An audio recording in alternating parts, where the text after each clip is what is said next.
Welcome to My Life as a Dad. We all know that any man can be a father, but it takes someone special to be a daddy. Welcome, Tom. Hey, Robert. Good to see you again. Nice to have you. Absolutely. Well, thank you. So, 6-month-old, you guys sleep? You done with sleeping through the night, or Yeah. is that happening Yeah, yet? that's or where you over. at? Last night was difficult because he's smart enough. He knows how to manipulate us now. And so I'm watching him, and he starts getting grumpy at about midnight, and he's looking for the door. He keeps looking. You can see on the camera he's looking because he knows if I'm grumpy, they'll come through the door, and I get to go play with those guys. Right. You know, the night before he got to get in bed with us, and he was just so happy. He's looking here, and there's Mom, and oh my gosh, there's Dad. I got what I want. Isn't this cool? I- The whole family. Yeah.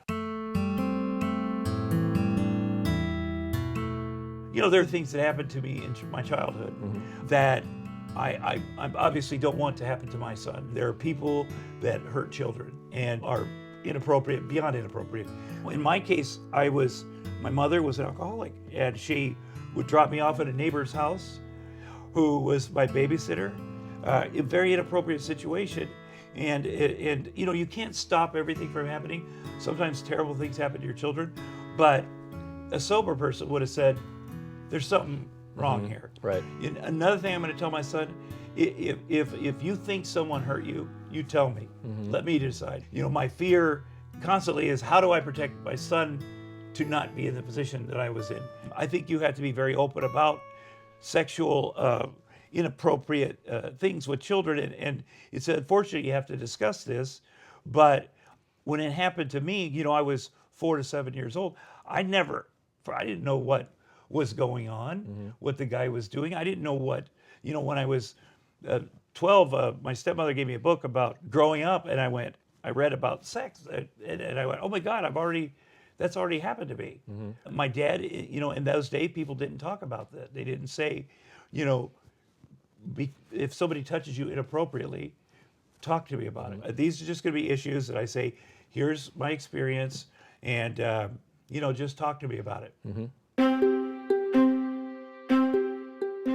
The first time I had him alone for 2 hours, I was in there looking at him in the nursery, and he was crabby, but I just wanted to take it in.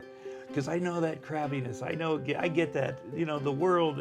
I'm just looking at my son, taking it in, and all of a sudden I hear, pick him up. And I'm like, who's talking? It's dark. And she was at Neiman Marcus on her iPhone watching me. That's hilarious.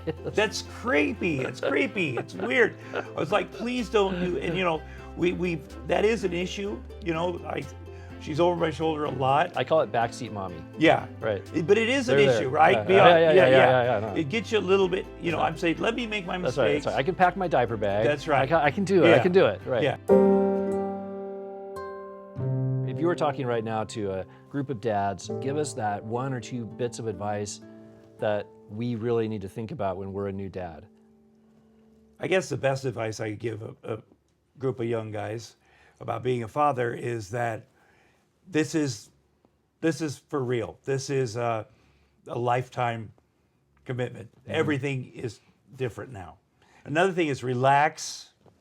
You know, babies don't break so easy. You keep hearing that. You are going to make mistakes. I know I've made mistakes. We can be very selfish beings, and you really can't be selfish anymore. And it's kind of a relief, you know, because it's a hard job to be that selfish, but a lot of us men are.